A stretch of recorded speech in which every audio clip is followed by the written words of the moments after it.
Hello friends, विद्यार्थियों, आप सबका स्वागत है। जैसा कि हम पढ़ रहे थे फसलों में प्रमुख कीट एवं भंडारण कीट, तो आज हम जो पहले पढ़े थे उससे थोड़ा आगे का एक एक कीट के बारे में पढ़ते हैं। तो आज सबसे पहले अपन लेते हैं कातरा। कातरा एक फसलों का प्रमुख कीट है, रेड मेरी कैटरपिलर। अगर अपन इंग्लिश में पढ़े तो रेड मेरी कैटरपिलर। तो विद्यार्थियों, ये रेड मेरी कैटरपिलर की अपन बात करते हैं। तो सबसे पहले अपन लेते हैं कातरा, जो एक खरीफ की फसलों का प्रमुख कीट है।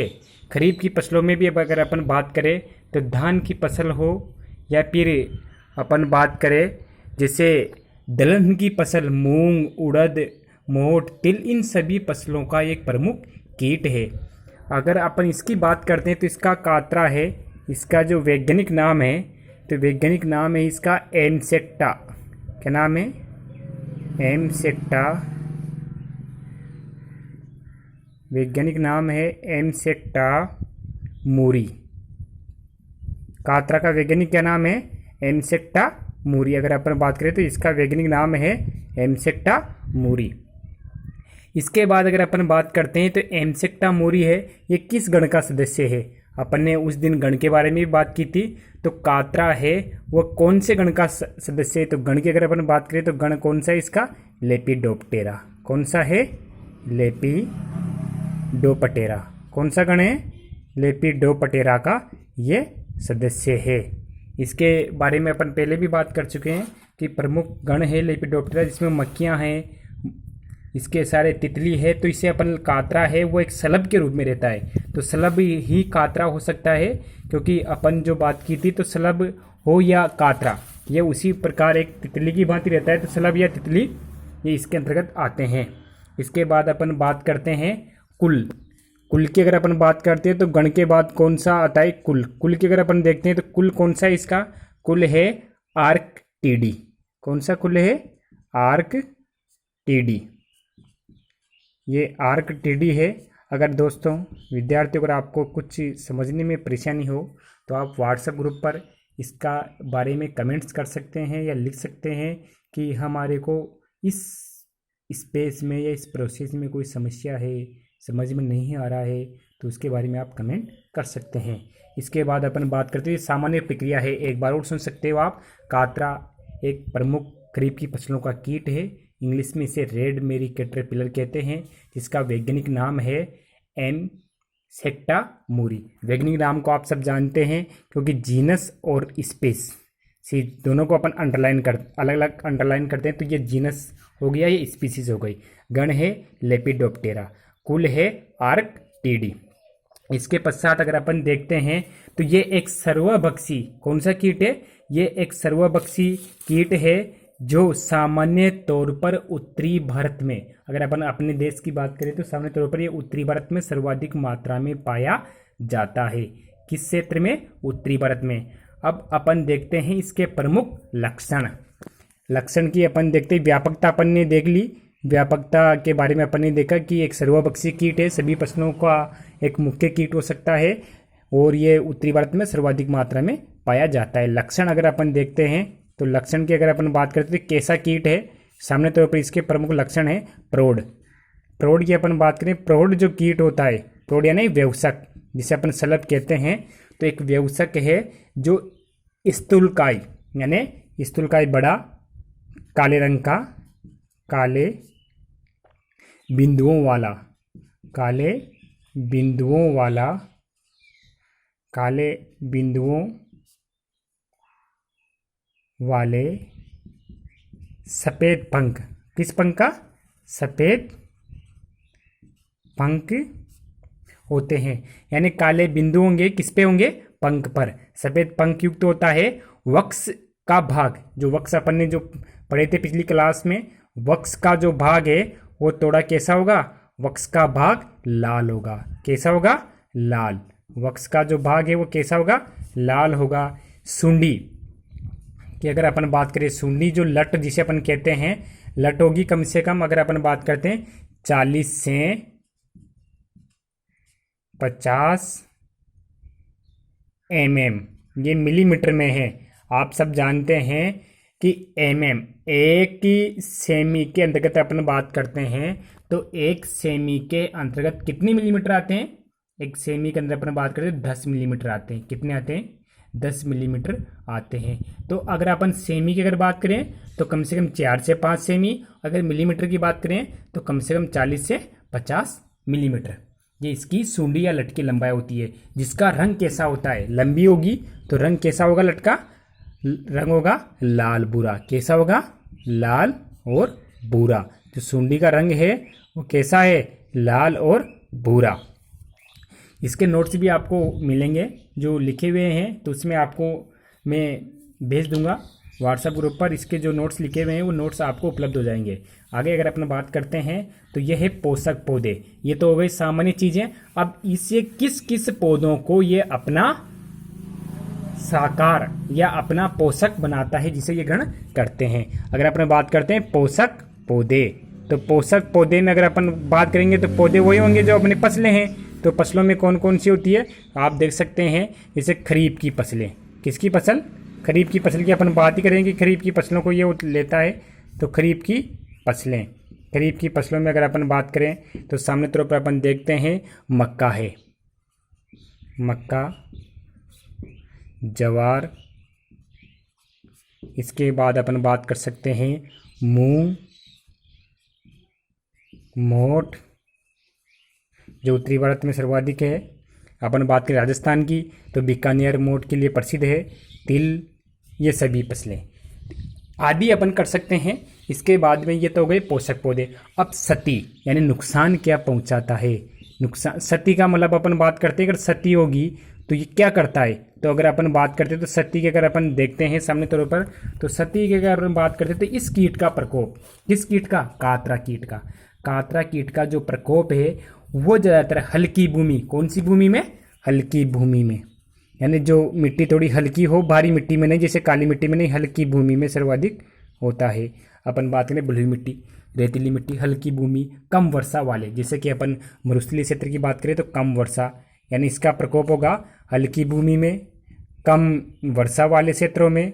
और अगर अपन और आगे बात करते हैं तो इसकी कीट की जो सूंडी होती है, कीट की सूंडी का मतलब क्या होता है? लट।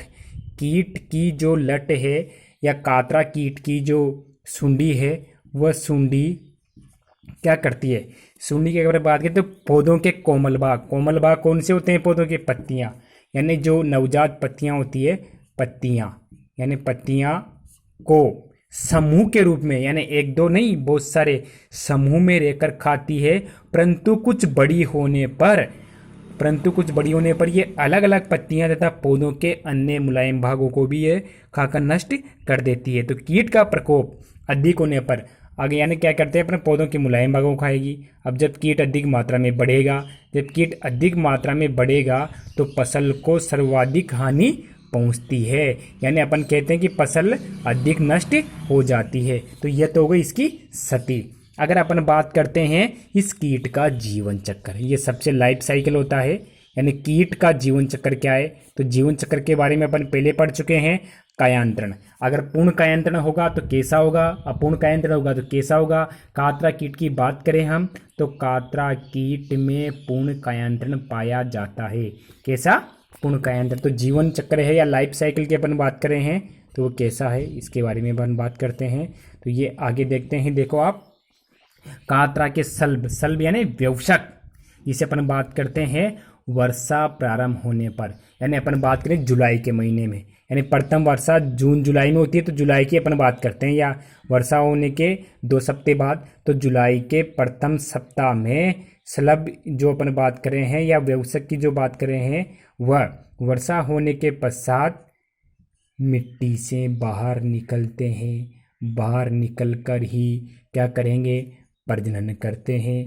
प्रजनन करने के पश्चात या मिथुन क्रिया करने के पश्चात अंडे देते हैं। क्या देते हैं? अंडे देते हैं। और अंडे देते कहाँ पर है? पत्तियों पर देते हैं। कहाँ देते हैं? पत्तियों पर देते हैं। और पत्तियों पर भी किस सतह पर देते हैं? नीचे। पत्तियों की किस सतह पर? नीचे देते हैं। तो नीचे पत्तियों की निचली सतह पर ये देंगे। इसके बाद जब ये अंडे देते हैं, यानी कहाँ क्या करते हैं, जुलाई के प्रथम सप्ताह में कातरा के व्यवसक या सल्ब मैथुन क्रिया करते हैं। मैथुन क्रिया करने के पश्चात मादा कातरा होगी, वह अंडे देती है। अंडे कहाँ देती है, पत्तियों की निचली सतह पर देती है और अंडे गुच्छों में दिए जाते हैं। जब ये अंडे गुच्छों में दिए जाते हैं तो उसके पश्चात मादा सल्ब में मतलब जो अंडे देती है वह अंडे किस कलर के होंगे, तो अंडों का ध्यान रखना हल्के पीले। जो कातरा के जो अंडे हैं वो किस कलर के हैं, हल्के और पीले। कैसे हैं, हल्के और पीले होते हैं। तो अंडे किस कलर के हैं, हल्के और पीले रंग के होते हैं। इसके पश्चात अगर अपन बात करते हैं तो जो अंडों की जो बात हुई उसके पश्चात अपन देखते हैं जो हल्के पीले कलर के जो अंडे हैं, उसके पश्चात अपन जो देखते हैं कि जो अंडे होते हैं वह पोस्ट यानी बिल्कुल समूह में दिखाई देते हैं और एक मादा की अपन बात करें हैं, एक मादा जो अपन बात करें हैं कातरा की मादा अपने जीवन काल में कितने में, अपने जीवन काल में कम से कम 1500 अंडे देती है। कितने अंडे देती है, 1500 अंडे देती है। एक मादा अपने जीवन काल में कितने अंडे देती है, 1500 अंडे देती है। अब एक मादा जब अपने जीवन काल में 1500 अंडे देती है तो इन अंडों से 4 से 5 दिन बाद, कितने दिन पश्चात, 4 से 5 दिन पश्चात, कितने दिन बाद, 4 से, अगर अपन बात करें 4 से 5 डे पश्चात या दिन पश्चात इन अंडों से लार्वा को अगर अपन सामने तौर पर देखते हैं तो लार्वा को अपन क्या कहते हैं, लट भी अपन कह सकते हैं या फिर अपन क्या कहते हैं, सूंडी भी अपन इसे कहते हैं। इन लार्वा या अंडे या सूंडी कितने दिन पश्चात निकलते हैं, 4 से 5 दिन पश्चात। और समूह में रहकर अलग सर्वाधिक सत्य, ये भी सुन लीजिए आप विद्यार्थियों, सर्वाधिक सत्य अगर फसल को जिससे होती है उसका नाम लार्वा, लट या सूंडी है। यही फसलों को हानि पहुंचाते हैं। अब सुनो, जब ये अंडे दिए, अंडों से 4-5 दिन पश्चात लट, लार्वा या सूंडी निकले। इसके पश्चात ये पत्तियों का भक्षण, किसका भक्षण, इनका जो प्रमुख पोषक होगा क्या होगा, पत्तियां होगी, पत्तियों को खाना प्रारंभ कर देते हैं। अब यहाँ एक रोचक बात सुनो, जिस प्रकार सांप अपने शरीर से बार बार केचली उतारता है उसी प्रकार लट होती है वो धीरे धीरे विकसित होती है। विकसित होने को अपन क्या कहते हैं, निर्मोचन। क्या कहते हैं, निर्मोचन। यानी अलग अलग अवस्था आती है लार्वा की या लट की। उस निर्मोचन में कितनी बार होता है, इनमें 6 बार। कितनी बार होता है, 6 बार इनमें परिवर्तन होता है। यानी छोटी से बड़ी इस प्रकार निर्मोचन होता रहता है। और निर्मोचन कितने दिन में पूर्ण हो जाता है, कम से कम अगर अपन देखते हैं 15 से 23 दिन में 6 बार निर्मोचन पूरा हो जाता है। निर्मोचन पूरा होने के बाद जब ये सूंडी फसल को नुकसान पहुंचा देती है तो किस अवस्था में परिवर्तित होती है, पूर्ण कायांतर में क्या आएगा, अंडे, अंडे से लट, लट से प्यूपा। कौन सी अवस्था, प्यूपा अवस्था में परिवर्तित हो जाती है। किस अवस्था में, प्यूपा अवस्था में। जब प्यूपा अवस्था में ये परिवर्तित हो गई तो प्यूपा अवस्था को अपन क्या कह सकते हैं, कोष अवस्था भी कहते हैं, कोष अवस्था। अब ये जो कोष अवस्था है ये प्यूपा अवस्था है। इसमें परिवर्तित होने के पश्चात ये सुंडियाँ क्या करती है, सुंडी प्यूपा में प्रवेश के पूर्व बारी संख्या में खेतों में से निकलकर, जो खेत होते हैं उन खेतों में से निकलकर ऐसी मिट्टी या ऐसी भूमि या ऐसे वृक्ष, उनके कम से कम मिट्टी या भूमि में ये अगर अपन बात करें तो ये 20 से लेकर 30 सेमी, 20 से लेकर 30 सेमी गहराई में, गहराई की अगर अपन बात करें तो ये गहराई सेमी में है, या फिर अपन कहते हैं 1 फीट। कितना, 1 फीट नीचे ये भूमि में जाकर प्यूपा अवस्था या कोष अवस्था में कम से कम 9 से कितने, 9 से 10 माह, 9 से 10 माह उस भूमि में ही या उस मिट्टी में ही कोष अवस्था में रहती है। किस अवस्था में? उस मिट्टी में कोष अवस्था में रहती है। किस अवस्था में रहती है? कोषावस्था में रहती है। अब आप समझ सकते हैं कि इनका जीवन काल यानी 9 से 10 माह तो किस अवस्था में गुजरा? कोष अवस्था में गुजरा। फसल को नुकसान पहुंचाने के पश्चात जब ये अपन बात करें शरद ऋतु यानी सर्दी और गर्मी, किस अवस्था में चली गई? ये कोष अवस्था में चली गई, यानी करीब ये जून से लेकर सितंबर तक ही रही, उसके पश्चात ये कोष अवस्था में चली गई। इसके पश्चात अपन देखते हैं कि अब इनका सामान्य जो जीवन काल है वही अगर बात करें 9 से 10 माह रहेगी, फिर वही जुलाई में बारिश होने के पश्चात वापिस कहाँ परिवर्तित होगी? वापिस ये बाहर की ओर आती है। इसके पश्चात अपन देखते हैं कि इनका साधारण जीवन काल, इनका साधारण जीवन काल कितना होगा? साधारण जीवन काल है कम से कम अपन देखते हैं तो 26 से 41 दिनों का। कितना? 26 से 41 दिनों का ही इनका जीवन काल रहता है। बाकी 9 से 10 माह ये मिट्टी में ही दबे रहते हैं। उसके पश्चात कुछ ही दिनों के लिए ये सामने तौर पर बाहर जो अपन कहते हैं एक व्यवसाय शलभ के रूप में बाहर आते हैं। तो इनके जीवन काल होने के पश्चात अपन का जो अगला पॉइंट है वह है इनका प्रबंधन। प्रबंधन किस प्रकार करेंगे यानी इनकी रोकथाम किस प्रकार अपन करते हैं, क्योंकि अपन इसको कृषि में महत्व देखेंगे यानी प्रबंधन कैसा होगा। प्रबंधन की अगर अपन बात करते हैं या इनका मैनेजमेंट या प्रबंधन किस प्रकार होगा, तो प्रबंधन अगर अपन यहाँ पढ़ेंगे तो 3 प्रकार का पढ़ेंगे। एक तो पहले पढ़ेंगे सस्य, आप पहले समझ लीजिए सस्य प्रबंधन यानी कृषि क्रिया वाला। नंबर 2 सस्य के बाद है जैविक यानी बायोलॉजिकल प्रबंधन, जैविक ये एग्रोनॉमी हो गया, जैविक के बाद बायोलॉजिकल प्रबंधन। और तीसरा पॉइंट है इसका केमिकल या रासायनिक प्रबंधन, रासायनिक प्रबंधन। तो यहाँ अपन एक एक प्रबंधन के बारे में पढ़ेंगे।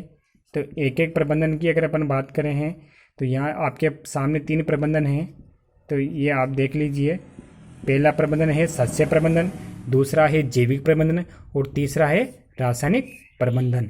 अब यहाँ अपन सबसे पहले सस्य प्रबंधन की बात करते हैं। तो सस्य प्रबंधन की अगर अपन बात करते हैं तो सस्य प्रबंधन का मतलब है जो कृषि क्रियाओं के द्वारा जिसमें किसी प्रकार का कोई रोग हो, किसी प्रकार की दवाई का प्रयोग नहीं करे, सस्य प्रबंधन यानी जो किसान अपने स्तर पर कर सकता है। अगर इसकी अपन बात करते हैं तो सबसे पहले देखते हैं इसका सस्य प्रबंधन क्या होगा। सस्य प्रबंधन का मतलब है कि वर्षा ऋतु की यानी वर्षा ऋतु प्रारंभ होगी तो वर्षा ऋतु की पहली अच्छी बरसात के साथ रात्रि में व्यावसायिक शलभ होते हैं। व्यावसायिक शलभ का मतलब है जो प्रौढ़ है वो शलभ बाहर निकलेंगे तितली के समान, और बाहर निकलते हैं जिनको खेतों में अपन क्या करें, जैसे आपने देखा हुआ जब मकान हो या कहीं भी अगर लाइट जलती हो, प्रकाश होता है, वहाँ पर कीट आते हैं, आते नहीं आते हैं, तो अपन क्या करें खेतों में प्रकाश, खेतों में क्या करें प्रकाश करके, प्रकाश को अपन कहते हैं प्रकाश पास लगाकर, प्रकाश पास लगाकर यानी प्रकाश पास लगाकर, प्रकाश पास लगाकर अपन इन कीटों को नष्ट कर सकते हैं, जिससे कि उसके पास अपन नीचे प्रकाश पास लगा दिया, प्रकाश पास के नीचे अपन जैसे केरोसिन रख दिया तो उस केरोसिन में गिर के भी ये नष्ट हो जाएंगे। दूसरा है कातरा के अंडों को, कातरा के अंडों को सामूहिक नष्ट करना, सामूहिक नष्ट करना ये हो सकता है। दूसरा प्रबंधन है जैविक प्रबंधन। सस्य प्रबंधन आपको समझ में आ गया। पहला है सस्य प्रबंधन या प्रकाश पास लगाकर अपन इन कीटों को नष्ट कर सकते हैं। दूसरा है कातरा के जहाँ भी अंडे दिखे उनको सामूहिक नष्ट करना। दूसरा है जैविक प्रबंधन, जैविक प्रबंधन, जैविक प्रबंधन है बायोलॉजिकल प्रबंधन। इसमें अगर अपन देखते हैं तो बायोलॉजिकल प्रबंधन में अपन पहला है खरीफ की फसल की कटाई करते समय खेतों में गहरी जुताई करें, यानी खरीफ की फसल जैसे सितंबर अक्टूबर तक होने के पश्चात गहरी जुताई करें, जिससे कि ताप बढ़ने पर। जैविक प्रबंधन की अगर अपन बात करें थे तो जैविक प्रबंधन का मतलब है कि खेतों में खरीफ की फसल कटने के पश्चात, अब खरीफ की फसल अगर अपन देखते हैं कि सितंबर अक्टूबर के पश्चात खरीफ की फसल कट गई, कटाई होने के पश्चात अपन खेतों में गहरी जुताई करेंगे। गहरी जुताई करने से जो कातरा के जो सल्ब है या जो पीपावस्था में वो परिवर्तन होंगे, वो पीपावस्था में परिवर्तन होने से खेत के बाहर आ जाएंगे गहरी जुताई करने से, तो वो हो सकता है ताप के कारण धीरे धीरे नष्ट हो जाए। ये भी एक ऐसा तरीका है जिससे कि बाहर आने के पश्चात जो अपने सामान्य पक्षी होते हैं जैसे मैना है, कौवा है, बुगला है, उनको खाकर नष्ट कर देंगे या फिर वो ताप के कारण नष्ट हो सकते हैं। दूसरा है कीट के अंड को, जो कीटों के अंडे हैं, अगर अपन बात करें कीटों के अंडे को, जो परभक्षी कीट होते हैं या प्रजाति होती है वह, जैसे कि ट्राइकोग्रामा, एक कवक है ट्राइकोग्रामा प्रजाति द्वारा जो इनको परजीवाब अपन कह सकते हैं, इनके ऊपर परजीवी के रूप में रहेगी, किनके ऊपर, कीटों के ऊपर, वो परजीवी के रूप में रहकर भी इनको नष्ट कर सकती है। इसकी प्रजाति का नाम है ट्राइकोग्रामा की जो प्रजाति उसका नाम टेलिनोमस प्रजाति। कौन सी प्रजाति है? टेलिनोमस प्रजाति। टेलिनोमस प्रजाति द्वारा जो इन कीटों के ऊपर, किन कीटों के ऊपर, सल्ब या जो कातरा के कीट है इनके ऊपर परजीवी के रूप में रहकर भी इनको नष्ट कर सकती है। लास्ट प्रबंधन है वह है केमिकल प्रबंधन या रासायनिक प्रबंधन, जिसमें अपन दवा के द्वारा या रासायनिक प्रबंधन की अपन बात करें। रासायनिक प्रबंधन में रासायनिक प्रबंधन या केमिकल मैनेजमेंट, इसके द्वारा भी अपन कीटों को नष्ट कर सकते हैं, जो हमारे लिए एक महंगा प्रयोग होगा क्योंकि इसमें अपन सामने तौर पर दवा खरीदनी होगी और दवा खरीदने में पैसे खर्च होते हैं। तो इसी वजह से अपन जो प्रबंधन है वो हमारे किसान हित के लिए सस्य प्रबंधन और जैविक प्रबंधन।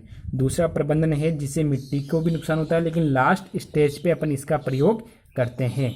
इसमें अपन क्या करेंगे, खेतों में, जैसे खेतों में इसका प्रयोग करेंगे, तो खेतों में प्रयोग करने के लिए अपन देखते हैं कि फसलों में, जैसे कि खड़ी फसल है, अब खड़ी फसल में अगर इसका प्रकोप हो रहा है तो क्या करें। इसके लिए अपन क्या कर सकते हैं कि फसलों में मेलाथियान 5%, कितनी मेलाथियान, जो सभी मेलाथियान 5%, या फिर अपन बात करें क्यूनोल पोस जो है वो भी एक दवा है, क्यूनोल पोस, वो कितनी होनी चाहिए, 1.5% का 25 किलोग्राम प्रति हेक्टर की दर से छिड़काव करें। कितनी दर से? प्रति हेक्टर की दर से। या फिर अपन इसके अलावा, ये तो बुरकाव हो गया जो पाउडर के रूप में होता है, या फिर क्यूनोल पोस, क्या यही क्यूनोल पोस लिक्विड के रूप में, क्यूनोल पोस का क्या करेंगे अपन, लिक्विड के रूप में, कितनी ईसी, 25 ईसी 1.25 लीटर, यानी 25 ईसी 1.25 लीटर को कम से कम 500 लीटर पानी में घोल कर भी इसका प्रति हेक्टर की दर से छिड़काव कर सकते हैं। 1.25 लीटर को कितने घोल में, 500 लीटर में। ये भी एक पहला प्रयोग है। दूसरा अपन क्या करें, अगर इसके में खेतों में कातरे का प्रकोप होते ही चारों ओर क्या करें, खेतों में अगर कातरे का प्रकोप दिखाई देता है तो खेतों के चारों ओर क्या करें, नालियां बना दे। क्या बना दे? नालियां। क्या बनाएं? नालियां बनाएं। खेतों के चारों ओर क्या बनाएं?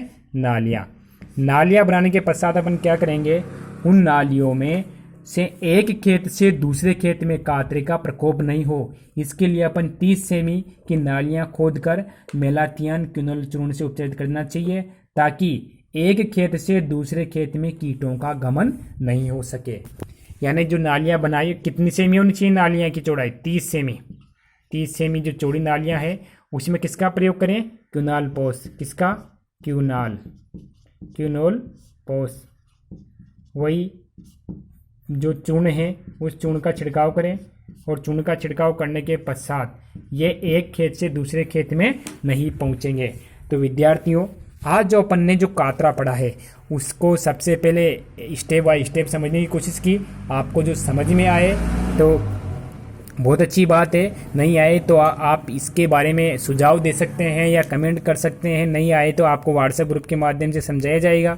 कोई अन्य चीज़ जो भी है इसके नोट्स में आपको उपलब्ध करा दूंगा। साथ में अगर आपको समझ में आए तो अपने साथियों को बताएं, सबको सूचित करें और लाइक शेयर और सब्सक्राइब करना नहीं भूलें। धन्यवाद, थैंक यू वेरी।